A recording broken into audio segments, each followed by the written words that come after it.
Hello, everyone, and welcome to MARE Day. This is a celebration of MARE's 19 years of ocean exploration. We are very excited to have you here and to join us in celebrating our 19 years and learning about MARE's recent expeditions and what's coming into the future. Tonight, we have some guest speakers that are going to talk about our partner projects in Costa Rica and the British Virgin Islands. We will also be premiering video from our recent expeditions here in California and Hawaii, and you're going to get the chance to see never before seen footage. In addition to our program, which will end with a live auction of an experience to cruise on the bay in MARE's own research vessel, the Tomcat. We also have a silent auction. Greta, if you can pull up the silent auction for us. Many of you have already bid on items, and we just want to share some of these unique experiences that we have. You can bid on these through the Give Smart page on the left-hand side. I believe you will see a link to our items. We've got dragon boat cruise on the bay, art, photography, surf lessons, warriors, a signed Warriors jersey, which is a hot item right now, and an surf photo shoot. Please have a look at the silent auction items. All of these donations help support MARE's work. We're going to be telling you more about it, but we can't do this work without you. So we're very excited to have you all here. And I am going to pass this on to John. One more thing though, before I do, which is in order to bid and participate tonight, you must register through the Give Smart page. So please make sure that you've done that. And I just want to thank everyone who is here and who has donated to the silent auction. Again, this is why we're here tonight, is to celebrate and to support MARE's research. John, if you want to turn your camera on. John is John Glassman. I'm excited to be here tonight with John, who is the president of our board of directors. And here you go, John. Awesome. Thank you, Natasha. Hi, everybody, and thank you for attending. So my name is John Glassman, and I'm proud to be here representing MARE's volunteer board of directors. I want to share just a little bit about why I'm here. I believe that our ocean is a treasure that we all share and that it deserves to be protected. I believe that the most important way to protect our ocean is rational public policy, and I believe that sound policy must be based on science and data. But there's a big difference between believing in something and actually changing the world, and the difference is action. I'm inspired by this team at MARE because they are doing it. They're getting up every day. They're getting out on the water, and they're getting down to the bottom of it all in pursuit of their mission. And they've been doing it for almost 2 decades. MARE has been shining light where it has never shone before, and they've illuminated the importance of protecting our ocean. Since MARE was founded, they've documented over 2,700 kilometers of seafloor. And I think that this number should actually jump out at you for 2 reasons. First of all, it's a huge number. So running over the seafloor at just a couple knots, carefully collecting all the best imagery possible, and then painstakingly converting that to high quality data and insights about the ocean. It's an incredible feat. But second of all, that number is tiny. The vast majority of our ocean remains completely unexplored, and there's so much more that we need to do. Thankfully, MARE is devoted to expanding its impact, both here within California, but also beyond. And just in the last couple of years, during a global pandemic, MARE has managed to expand to new shores in Costa Rica, Hawaii, the British Virgin Islands, and more, and has proven out the value of new technology such as the Batfish glider, which can cover ground faster than ever before. I'm really honored to introduce our next speaker. He started this journey in 2003, and for 19 years, he has given his all to MARE and its mission. And like the rest of the MARE team, he's been out there doing it, changing the world for the better. He's an inspiration to me, and I think to many of you. And I chose to join MARE's board because of his leadership and his example. I'm very proud to introduce the person who started it all, MARE's president, Dirk Rosen. Wow, John, you make me blush. Thank you for being here. We have a great lineup today. And as John said, we really founded MARE to get the deep water data that was missing. There's a big void in information below scuba depths. And yet in California, at least, that's where the biomass is. That's where the human impacts are. And we knew so little about it, we weren't able to properly steward it. So we built a number of remotely operated vehicles, given my background and some good friends' background. And then we started deploying them in California, really as our petri dish, to start tracking change over time from this incredible concept called marine reserves or marine protected areas, where limited or no fishing is allowed at all. And to highlight that, I'm going to introduce one of our marine biologists, Greta Goshorn, who has compiled some highlights from the marine reserves from the very northern portion of California up near Crescent City all the way down to San Diego. And you'll see a variety of different water clarities, animals, and so forth. But Greta is part of the core team that IDs all the species, not just fish, but also invertebrates, and classifies habitat. And then we have a giant database that we use to do our assessments and to relate everything together in a relationship, a relational database. So take it away, Greta. Hi, I'm Greta, and I'm going to take you on a deep dive into California's MPAs today. So come along and let's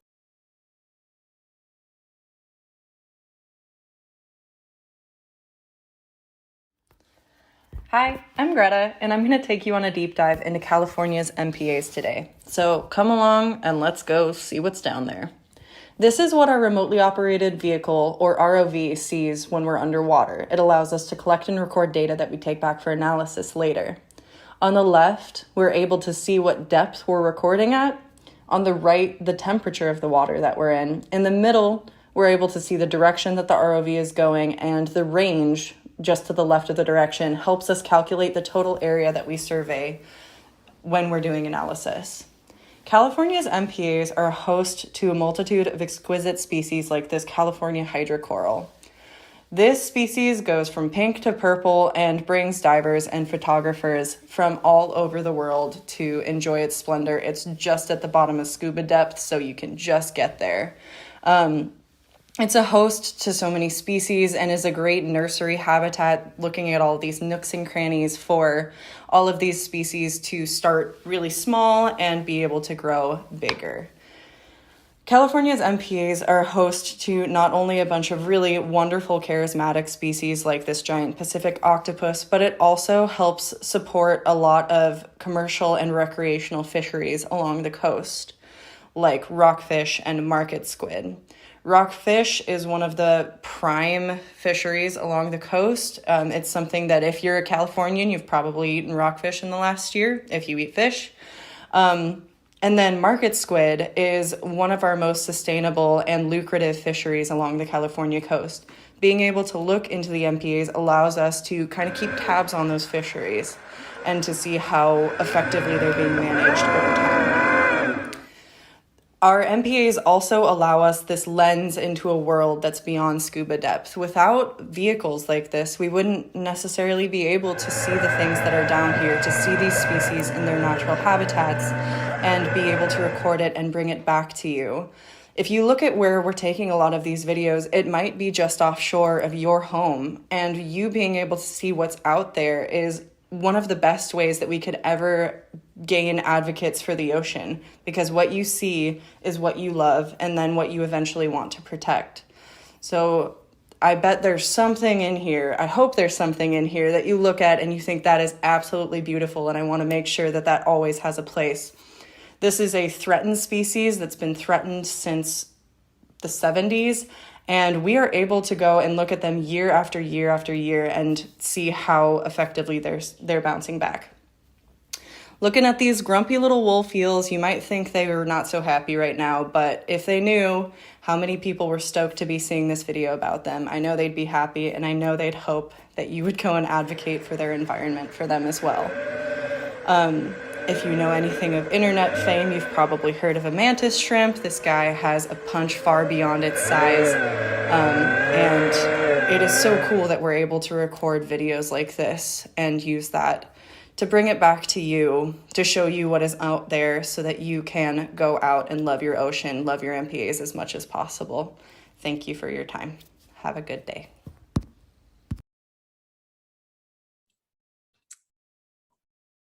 Thank you.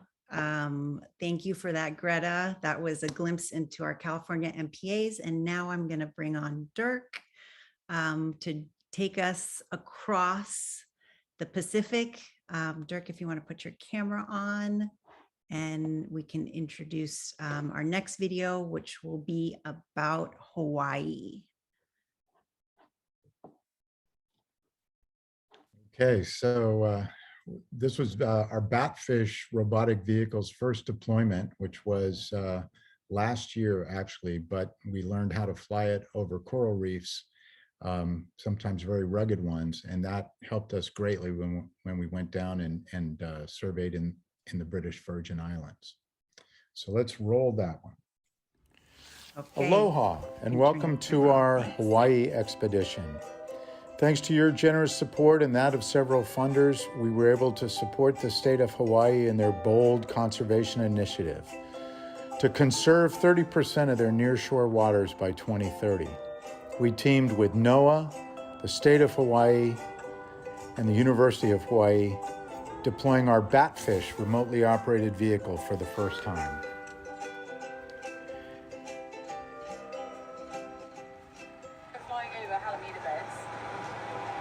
Where you'll have a different group of wrasses and so forth running around. And then you've got some dead coral here. And then you've got some more over here. You've got those crown tobies. We go down another half an hour. We saw healthy reefs. We saw areas of large fish abundance worthy of protection. And we saw other areas of the reefs that are struggling with a few invasive species and places that need to regenerate. In all, it was a success for all of us, working together to document a baseline of current conditions.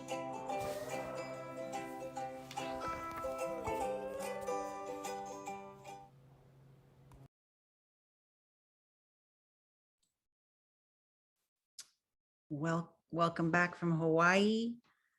Thank you, Dirk, for taking us on that Hawaii journey. And Dirk, if you can come back on, we're going to keep moving through our program here and now headed to Costa Rica. Yes, I'd like to introduce Randall. He's a Costa Rican sea turtle and shark biologist known for his effective activism regionally and globally.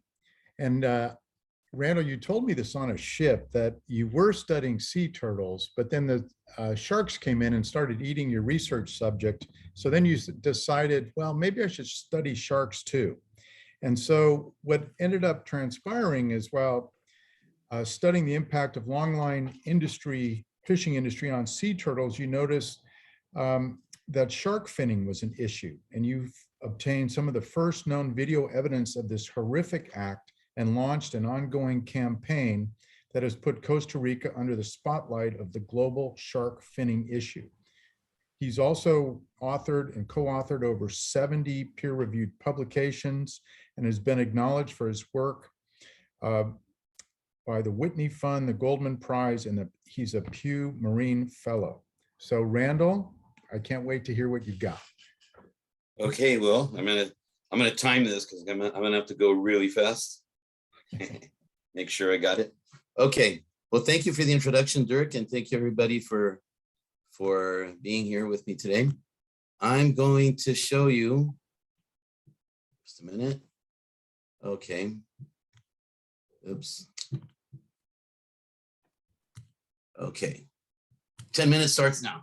Okay, so I'll talk to you about the work I'm doing, regarding the association of threatened sharks, mainly hammerheads, but a whole area of threatened sharks, to the seamounts between the Cocos Galapagos Swimway. And working with Sirena and we have to remember it's a critically endangered species. That means that if the current trend continues, which we haven't been able to change over 30 years, this species could be extinct within the next 20 years. And one problem is that it has a very complex lifestyle. It reproduces in the mangrove swamps and coastal waters. It goes out to oceanic waters. And we see these aggregations of sharks at the seamounts. And then we always ask ourselves, these seamounts, like in Cocos Island, Galapagos, Malpelo, Colombia, are these the same sharks moving back and forth? And that's important to know because we're going to need this information if we want to come up with efficient conservation or management policies. So what is the best conservation strategy? We have to figure that out. So we do different types of research. We have telemetry, we poke animals with pole spears and we insert tags into them. We also catch them and do surgeries. We also do genetic analysis. And now we're also going into the stable isotope research. But this is our favorite type of research. We use these acoustic tags and we insert them with pole spears into the sharks, but then it's an acoustic tag. So we need a listening station. So that receptor up there listens to the tag or the animal when it swims within a 300-meter range around it. And here we are also inserting a tag inside an animal through a surgery. And then what we have to do is every 6 or 8 months go to Cocos Island and pick up our receivers that are, what we call these listening stations, pick up our receivers that are moored on these ropes. So we have 7 of these receivers around Cocos Island. And from July to 2005, since we did our first expedition, to August 21, we've done 51 expeditions and we've tagged 320 hammerhead sharks. There's a hammerhead with a tag in it. And one of the first things that we've discovered, this was a very early finding, is that some of the sharks tagged in Cocos were going to Galapagos and vice versa. And they were doing this 693 travel in only 15 days or 23 days, meaning they were going in a directed movement, pretty much in a straight line. And as you can see, there's the ridge there, which is the Cocos Ridge. That's a submerged mountain range. Cocos and Darwin and Wolf, or the Galapagos Islands, are just the summits of these mountain chains, these underwater mountain chains.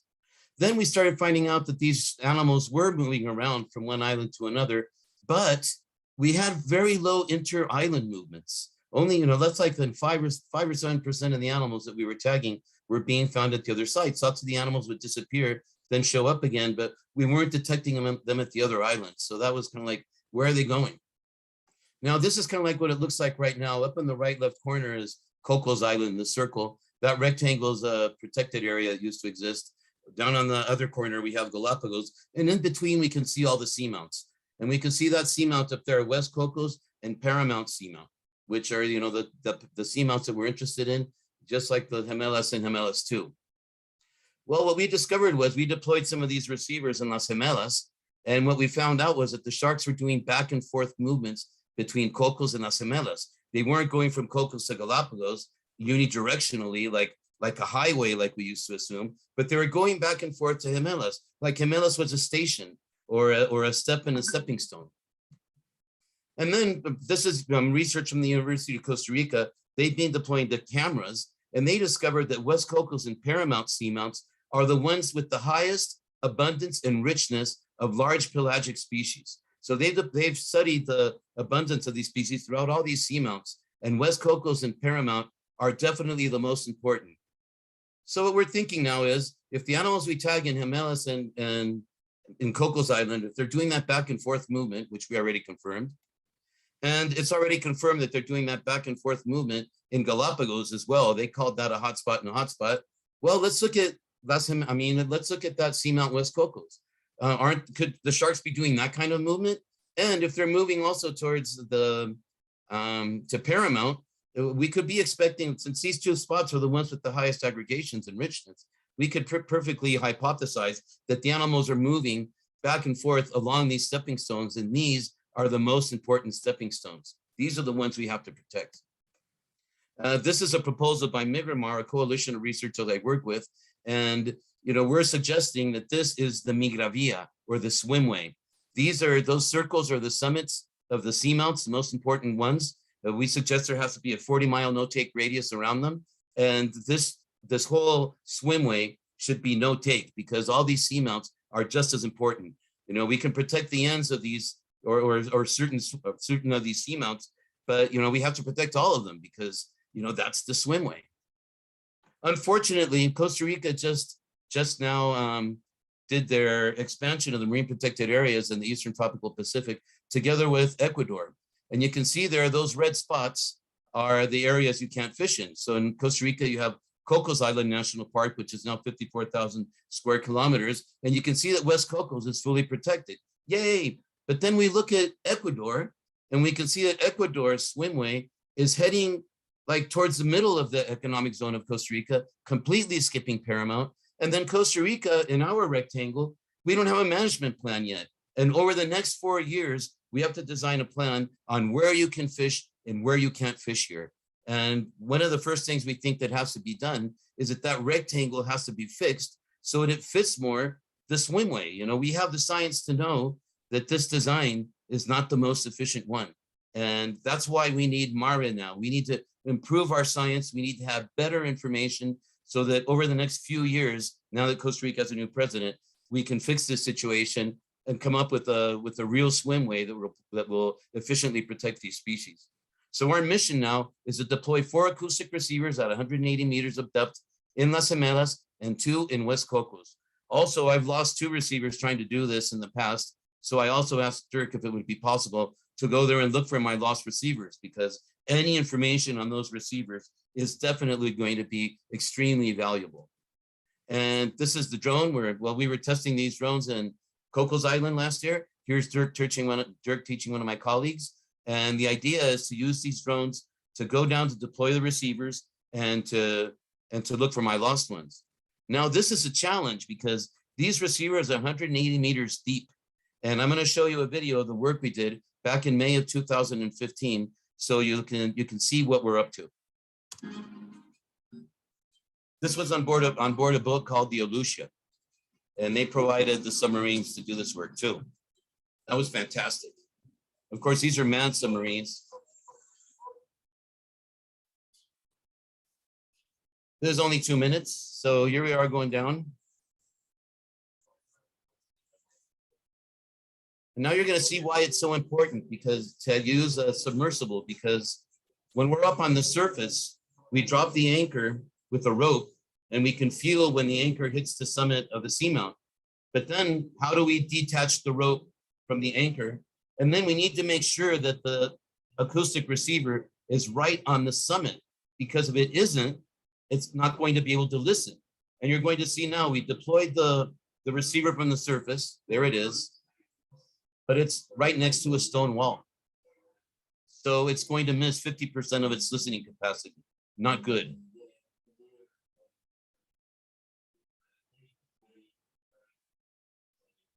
So I was trying to convince the submarine pilot to move the receiver with the mechanical arm so we could deploy it on the summit, because the summit it's only like 15 meters higher.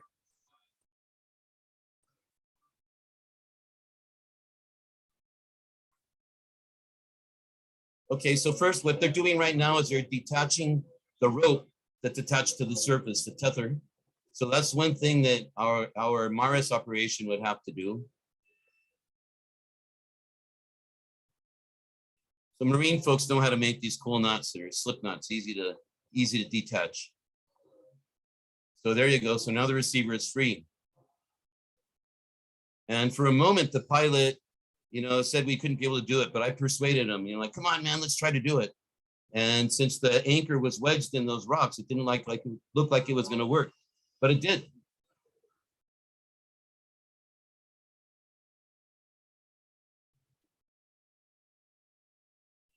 Now the batteries from these receivers last about 2 years or 18 months. And you send an acoustic signal to the receiver and it pops up. It has a float. And that way you don't have to go down to pick up the receiver like we do when we dive cocos. Of course, we dive cocos, that's 30 meters. This is 180, so you can't dive it. So with the acoustic receiver, with the acoustic signal, you just tell the receiver to detach. Unfortunately, we went too late. And it seems like in one case, the batteries had drained. And in the other case, we just couldn't communicate with the receiver. So, over the years, we've deployed 4 receivers at the site. We've recovered 2 with, critically important information, kind of like whatever we get on these receivers is going to be, important. So, we want to deploy 4 receivers now. We want to deploy the first 2 receivers in West Cocos, and then we want to deploy 2 more in Jimenez, and we want to find the 2 lost receivers. So this could be a great big jackpot if we can pull it off. So thank you. And there you go. So this is where we open it up to Q&A. And I have a question for you, Randall, to kick us off. Because you've been so effective in influencing policy, which you said was the most critical piece at the outset, what are some of your methods for doing that? How do you convince a politician who just wants to get reelected? Well, that's when the campaigns kick in. Politicians respond to votes, right? So if we can land a petition on a politician's desk, especially if he's wanting to be elected, and if we can land 100,000 or 150,000 petitions on his desk, that nudges him, that makes him listen to us. And especially in our campaigns, we usually get the massive letters sending around, but then we also like to send out scientist letters. And then we just get a bunch of scientists to sign a letter. So it's signed by a bunch of PhDs, universities, scientific organizations, just to give it more weight. But, getting to the politicians is usually why we do the public campaigns, to get the public moving, get the public opinion going. And then, the politicians just have to pay attention.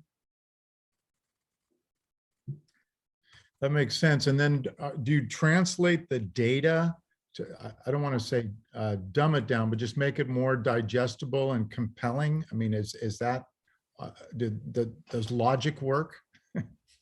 Sure, of course. And I get a lot of help with that, especially nowadays with all the social media and everything.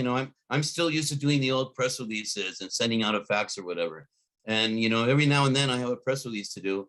And, I try to distribute it on Instagram or whatever. And my 30-year-old kid is like, Dad, no one's going to look at that. You need a really cool picture, and he's helping me with these communications because, it's definitely changed. But he helps me, if you check some of our, some of the information we've been putting out, graphs that will move and show you how many sharks are being killed, but not just a number, but it's a graph that's interactive and it moves around. And so he helps me with those type of communications because, you got to know your social media nowadays, because if you don't, it's going to be really hard to get out there, especially the younger generations, but now pretty much everybody. Yeah, and they're the ones who are going to take over for us. So you have some colleagues that are younger than you, I noticed. Oh yeah, of course, yeah.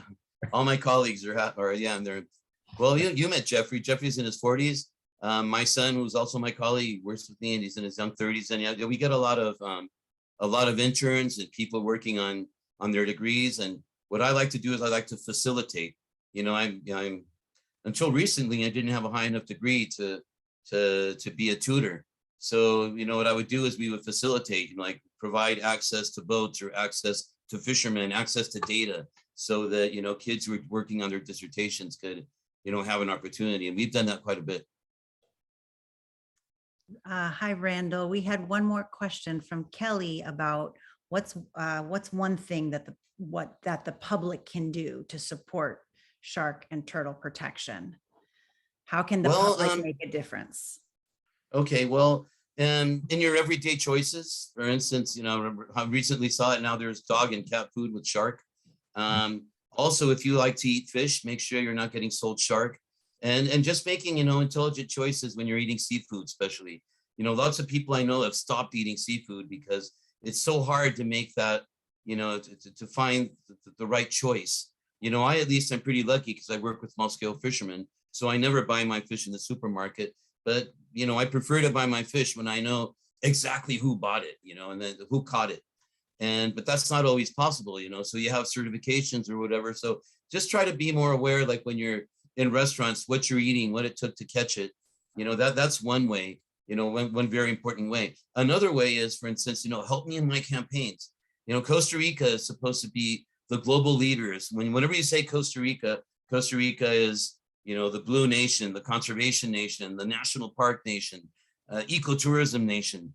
But, it may be true when it comes to the land, Costa Rica may be green, but when it comes to the ocean, we're not. And that's important because countries follow Costa Rica. Costa Rica can go to these international forums and Costa Rica can push for change, and other countries will follow because it's Costa Rica. So we really need to get Costa Rica bluer. We really need to put the pressure on Costa Rica because we need Costa Rica to lead the processes. There are several processes coming up. So just follow me up on my campaigns and see what we're up to. And yeah, let's make sure these countries are accountable and that they respect the commitments that they've made. Thank you so much, Randall. Yeah. I think it's, yes, important to support Randall's work and of course, support MARE so that we can continue working with Randall to get this important information and continue this research. We're going to be moving right along here. Thank you, Randall. You're welcome, and thank you everybody for your attention. That was nice. And thanks, Dirk. And we'll see it. We'll see each other soon in the depths. You can turn your camera off, Randall. Oh yeah. And okay. We're going to be moving on to the British Virgin Islands. We're going to show a short video to get us started. And once that video is done, we'll bring Dirk back on. So I think we're ready for the video.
Thank you. That was a short video about our project in the British Virgin Island. I just want to do a shout out to everyone who's been continuing to donate through our presentations. The thermometer is rising and we appreciate all of your donations.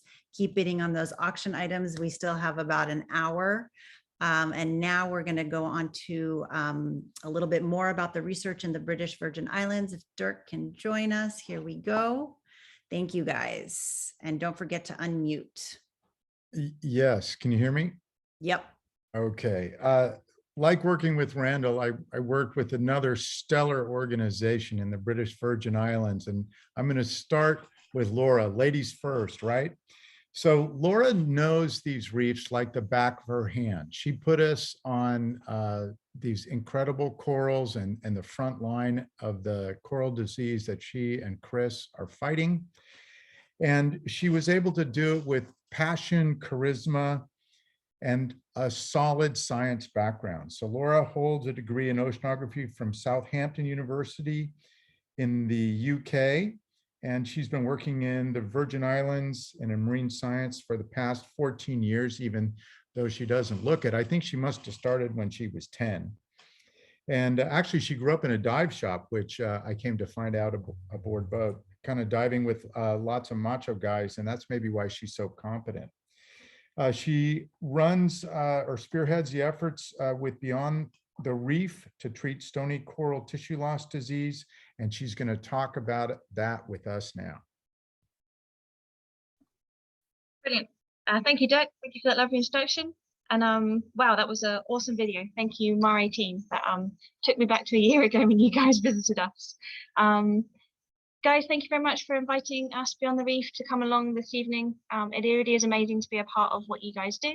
I'm just going to start sharing my screen and I'm going to take you guys through a brief presentation. So, as Dirk said, my name's Laura. I'm part of the Beyond the Reef team based down in the British Virgin Islands. So Beyond the Reef, we're a BVI-based non-profit, started back in 2018. The team is very diverse. We consist of commercial divers, film producer, and an oceanographer. It makes for some really fun planning sessions with some very novel ideas coming up along the way. One of our first projects was to take a shipwreck or a floating bar restaurant, sorry, that was damaged during hurricanes and turn it into a dive site / artificial reef. And that's the one down there in the bottom left, called the Willie T, and turned into a pirate theme with lots of skeletons, a couple of guys having a sword fight. You can see the guy there scrubbing the deck. So everything we try and has an element of fun to it, as well as trying to help the marine environment. A whole ton of other projects, which I'd encourage you to take a look at our website. We've got tons of really great videos and photos, as well as more information. But for now, stony coral tissue loss disease, which, as Dirk said, is the one that I mostly head up. So this is a fast-spreading bacterial disease that is affecting over 20 of our hard coral, our stony coral species. Believed to have started up in Florida in 2014, it is now slowly spread its way throughout the Caribbean. Some of the problems with tackling it is that the exact bacteria and the exact transmission methods are still not a lot is known about them. So it makes it really difficult for intervention strategies. The BVI had its first sighting back in early 2020. It has now spread throughout the entire BVI region. When MARE came to visit us a year ago, though, and we still did have some areas that weren't infected. We saw some areas where the disease hadn't been seen on. Compared to a lot of other coral diseases, it does spread very fast, and it generally produces 100% mortality once a coral gets infected. So it makes it really important to tackle the disease when a coral breaks out with it early. The stony corals are our primary building blocks for our reef structure. Without them, we lose a huge part of our marine environment, coastal defense, tourism, just overall lower, poorer reef health. Because they're slow growing, it's very likely the effects of losing these corals in such vast numbers won't be noticed straight away because they're slow growing. So early and successful intervention is key to tackling it. So a few of the things that we're doing to tackle the disease is regular monitoring. So heading out on a weekly basis, diving sites, and keeping an eye on the progress and the severity of different diseases. We've actually partnered with the local BVI government, the Ministry of Natural Resources, Labour and Immigration, local dive operators, other non-profits, as well as a whole army of volunteers to help us tackle this. We found that keeping an eye out for new outbreaks is the key to success. There's a specially bioengineered paste or compound which can be applied to corals which break out in the disease. And this helps, specially bioengineered paste sticks to the coral and slowly releases an antibiotic powder that's mixed in and will stop the spread of that disease. Although the corals will never grow back from it, it does mean the healthy part of the colony is saved. We've also longer term are looking at coral rescue for key colonies, key species. These would be housed hopefully in a nursery environment. And then as the disease is either a cure is found or the worst of it passes through, we would then be able to take these corals and be able to outplant them back onto reef areas that have been severely impacted. So the MARE team came to us in July 2021 to do some rapid coral assessments at multiple locations throughout the BVI. They brought along that batfish, the towed survey vehicle that was piloted by the lovely Dirk, one of the MARE team mostly, and it was deployed off of our 31-foot safe boat. All the time the batfish was being deployed, we were recording video the whole time. We chose key areas around the BVI that had different outbreaks of the disease. So some where it had been initially seen versus areas where the disease had just been broken out. And we wanted to compare the results that we found. Our key objectives as well were to identify reef areas that hadn't yet had the disease. This really helps our divers team target and go back with treatment, with monitoring efforts, and also trying to identify areas of reef that had a high abundance of the corals that are slowly becoming rarer. Again, helps us to kind of get in there with the intervention strategies early. We discovered one of the main reasons that we wanted to use the batfish was that it could cover much larger areas of reef system. So just dive teams going out, even though we were diving regularly every week, it just wasn't enough to be able to cover the area we needed to cover, particularly for the new outbreaks of disease. The batfish really did make a big difference in us being able to cover the front line as the disease was moving through the BVI. Here's some fun photos from what we did. So you can see there on the left, this is the batfish being deployed over the side of the boat. We had about a team of 3 or 4 on board the boat most days for doing that. Down in the bottom right, you can see Dirk piloting, and we had a live video stream whilst we were underway. And the top right is just a photo of the typical thing we were seeing. Some of the results. So in a very short space of time, just 5 survey days on the water, we achieved a lot and had a really good time whilst we were doing it. 8 locations, nearly 46 kilometers, 29 video transects, 6 different islands. We really did cover a lot of distance, some good days, as I said. Depth range generally for our coral reefs in the BVI is between 0 and 30 meters, which was the majority of our surveys. But we did also have a few occasional dips down to 80 meters. A lot of those were the pre-invasion zones where the disease hadn't yet been seen. And we were also just testing the limits of the batfish a little bit, having a bit of fun. Some other critters that we saw along the way, we did at some point have a couple of sharks and turtles swim through the video, which was cool to see. All those video transects and all that video footage that was collected was then taken back by the MARE team to California. They processed it and produced a really awesome report with the findings. It included seabed classifications, different coral coverage, as well as a few of the key things we'd noted. So all the time the live stream was going along, there was a timestamp in the top right corner. And if we saw anything of interest or note, we could make a note of that timestamp, and we could then go back to that exact location using the GPS and ground truth it or dive it, or like we said, identify it as one of our key sites. Future projects with MARE, which I'm very much looking forward to the team coming back to see us sometime soon. It would be amazing for them to come back and do some repeat surveys in the same areas. Now that the disease has been prevalent for a few years, it would be really interesting to see how coral coverage might have changed at a few of those key sites. As a ground truthing method for remote sensing. So remote sensing is becoming a really popular way of producing habitat maps these days, but they still need ground truthing and verification. The batfish, again, being able to cover those large areas would be a great use of that. And by accident, we discovered that the batfish also assists with one of our other Beyond the Reef's key passions, which is tackling lost or abandoned fishing gear, nets and pots. Whilst we were towing the batfish along, we did become a couple of times entangled. Some skillful driving from both our boat driver, Chris, and our batfish pilot, Dirk, meant that most of the time we were able to break ourselves free from these derelict pots that we became trapped with. Other times the diver did have to jump in and do a little bit of untangling. That's all I've got for now. Thanks, Laura. And I want to introduce now Chris. He's an incredible waterman, and I mean that with as the highest compliment I can give somebody. So incredibly competent, along with his fellow South African Mark Doig. One day when batfish got entangled down at 100 feet, Mark said, well, I'll just free dive down and cut it loose, which he did, but then he stopped to pause to smile into the camera. Basically, he's snorkeling down there. But Chris not only drove the boat, knew the reefs, he's also a commercial diver. He's done bathymetric surveys, pipeline installations, underwater welding. He's just a Renaissance man, and his passion for the environment is boundless. He started not only commercial dive services, but also a Weeby Dive and Scuba company, and then Beyond the Reef with Laura, trying to protect his beloved ocean. So Chris, I hope you'll say a few words. Hey, good evening, thanks.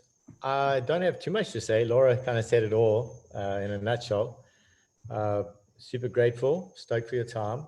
Thank everyone for being here tonight. And yeah, just being part of MARE and the expedition we did in August was amazing.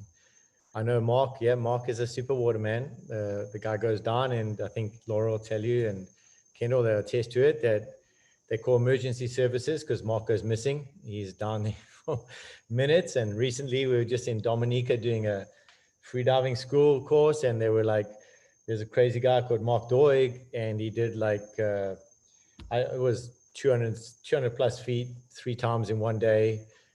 He did, you know, whatever, crazy waterman. So stoked he's part of our team. And yeah, we just, I think our goal long-term is just to collaborate with people like MARE and move forward on projects where we can actually have an impact, where we can change things, and where we can actually see something that's positive. It's not just something that, you know, you put out there, but you actually have a result from it. So working with MARE was, it was great. The batfish for me was like huge. Having seen that batfish work, and I didn't get to pilot it. I think Mark did, and I got to watch you guys pilot it, but I'm obsessed with it. It's got so many uses for me. The more we surveyed and the more I saw it working, the more I could just see like how it could fit into stony coral tissue loss. It can fit into shark research, ghost pot, ghost nets. It's like, it covers so many fields, and every one of them kind of rolls over into the other. And if we can find a way to collaborate and do something, I'm so excited. Like going forward, 2022, 23, let's hope that we can put something together and really good project, get it off the ground. Thanks, Chris. Thank you, Chris. Thank you, Laura. I'm very excited to continue our work in the British Virgin Islands. And now we are going to be moving on to our kind of finale here. Thank you all for hanging in through those inspiring presentations. The reason why we are here today is to support MARE's work. And in addition to our projects in California, Hawaii, the British Virgin Islands, and everything that's coming, we can't do this work without you. We can't. We hope to inspire you in the work that we're doing to collect this really important information. In order to protect and manage our oceans, we need to be able to see it, and MARE provides those tools. You guys are doing an amazing job here on the silent auction. Just want to show you where we're at. Donations are still coming in, and we really appreciate every dollar counts, so that we can continue to do this important work. I'd like to introduce Kelly, one of our board members who has been instrumental in making this event happen. And Kelly, would please introduce yourself. Oh, sure, Natasha. Thank you so much. Well, what an exciting hour or so it's been, you know, to go from California to Hawaii, you know, to Costa Rica and all the way to the British Virgin Islands. It's exciting to see all that MARE has done. But you're right, Natasha, there's a lot more work to do. And, you know, first and foremost, on behalf of the board, I want to thank all of our donors. I really want to thank the donors who have continued to support MARE, or whom perhaps contributed a product tonight for the silent auction. It's just wonderful. And as you mentioned, we couldn't do this work without everybody's help. And then I want to talk about the future and what the donations really help us do moving forward. You know, we've got some things we'd like to do. We want to develop a marine protected area virtual map, you know, use some of our footage to really put together some maps and as a prototype of just everything, the fauna, the flora, etc. You know, we want to develop an MPA film and showcase the videos that we've had from over 19 years of taking this video footage. And in fact, next year at our 20th anniversary, everybody's got to come back because that's going to be exciting. And then certainly we want to support the Costa Rica shark expedition, and we want to make sure we help with that. And again, get the equipment back that is needed in order to get the data put together. So I'm excited because I think I'm leading into the most exciting day here, Natasha. You know, I think we've got a live auction we're ready to do. And I just want to thank everyone in advance for the silent auction, the donations that are coming in. And now let's move into that live auction. I'll turn it back to you. Wonderful. And Dirk, feel free to jump back in here. And John too, if you're still there. Again, thank you to everyone for your support.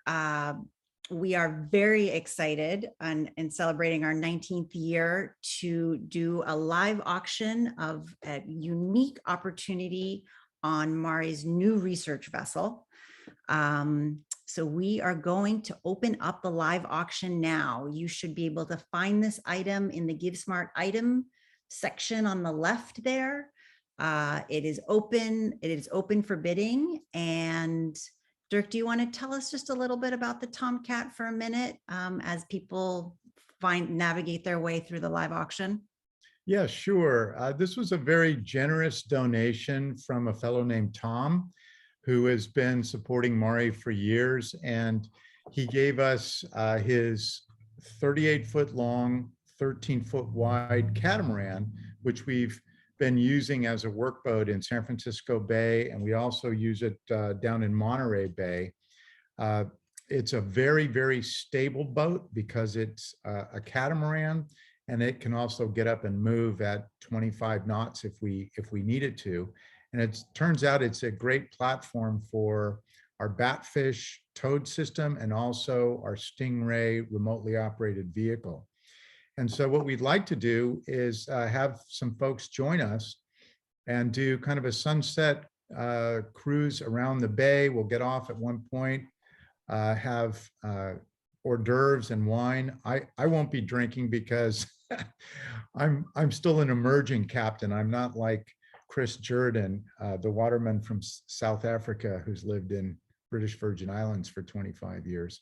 But we'd love to have you join us. And we'll probably, you know, weather permitting, just go out and peek beyond the Golden Gate Bridge and then come back in along the San Francisco waterfront around Alcatraz, which was our prison for many, many years, and then Angel Island, and then back to its home port. So you will have myself and a couple of staff, MARE staff on the boat with you. We're captive. You can ask us anything you want. And we're happy to share the types of work we're doing, not just in San Francisco Bay, up in the Delta, but also in places afar, because we have some projects coming up this next month in the Gulf of Mexico and in the Gulf Stream off Florida that we're quite excited about. Thank you, Dirk. So while people are looking at the live bid and hopefully placing their bids, it looks like we had a first bid of 500 and now we are up to 600. Thank you very much. Dirk, can you tell us a little bit about some of the work that we are doing on the Tomcat here in the Bay with partnering with the San Francisco Estuary Institute and how we're using this platform to do some more research here in the Bay, in San Francisco Bay? Sure, it's water quality work. And for those of you who know California history, we did a lot of hydraulic mining up in the Sierras in the mid 1800s. We used a lot of mercury and arsenic and other pretty toxic chemicals as we washed down sides of mountains to extract gold.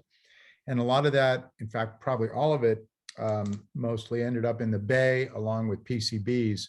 So I grew up in the San Francisco Bay Area, and we never had bay dolphins. We were told not to eat anything that came out of the bay. And as a result of continued monitoring, getting rid of PCBs, no more hydraulic mining, the bay has gotten quite a bit healthier. And so what the San Francisco Estuary Institute does is they take all sorts of water and an invasive clam sample up and down the delta, which feeds into the bay, to determine levels of arsenic and selenium and some other toxins that we're monitoring over time. And the good news is things are looking better. But it turns out it's a wonderful platform for them to do their work, rain or shine, as they collect. We dredge along the bottom for these invasive clams and also grab water samples and do depth measurements and so forth. And then we hope to be doing even more with San Francisco State's Marine Lab. They do a lot of work in San Francisco Bay and other groups between here and just south of Monterey. So lots of ideas, and we're excited. Great. So we've got about 5 more minutes left in our live auction of this sunset cruise on the Tomcat. I hope you guys will consider donating. There's different ways to donate today. We're doing our live auction now, which will close in about 4 minutes. We still have our silent auction going on, and that will close at 7 p.m. Pacific time. So an hour after this event ends, we're going to give you guys an hour to get your final bids in for all of those unique silent auction opportunities. And then you can just plain old donate. Greta, if you can pull up that the donate level slide. We have a number of different levels that you can participate. Every dollar counts to help MARE do this work. And we hope you will contribute. If you don't get that silent auction item that you were bidding on, please consider continuing to support MARE by donating. These are our 4 vehicles that we use, our underwater tools. This is our fleet, and your support supports these tools to collect really critical information.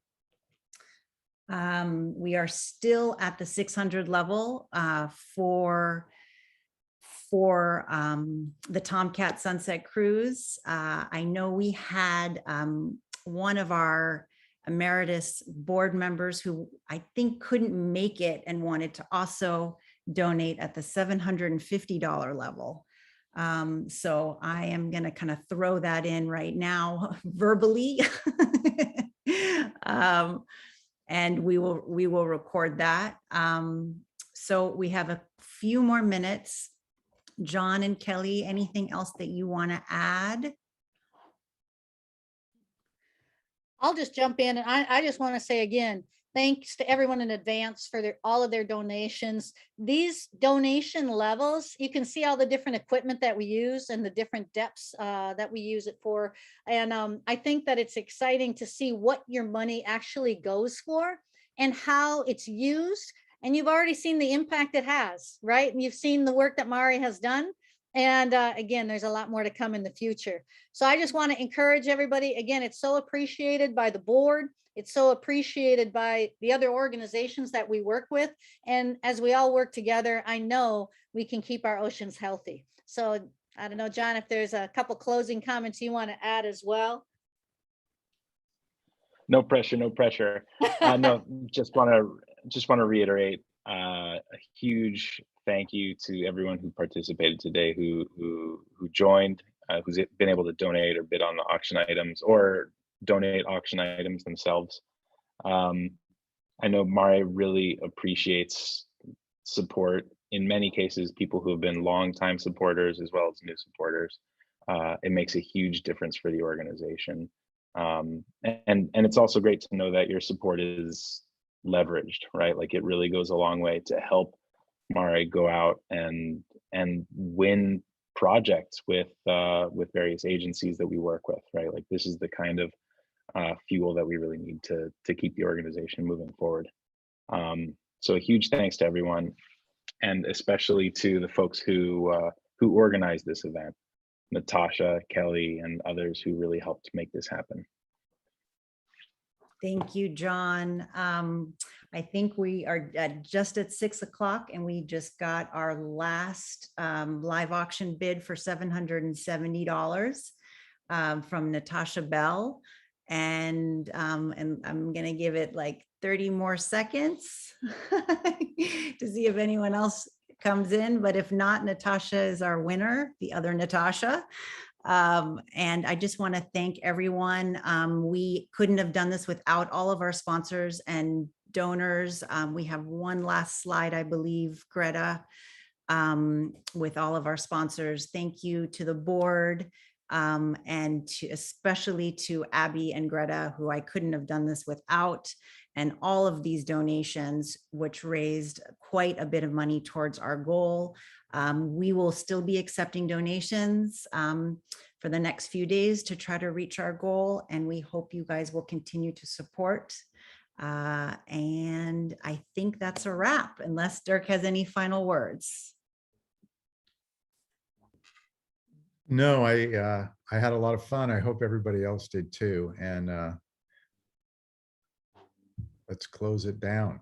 Okay, All right. thank you. Good night. Congratulations. Bye, everybody. Bye-bye.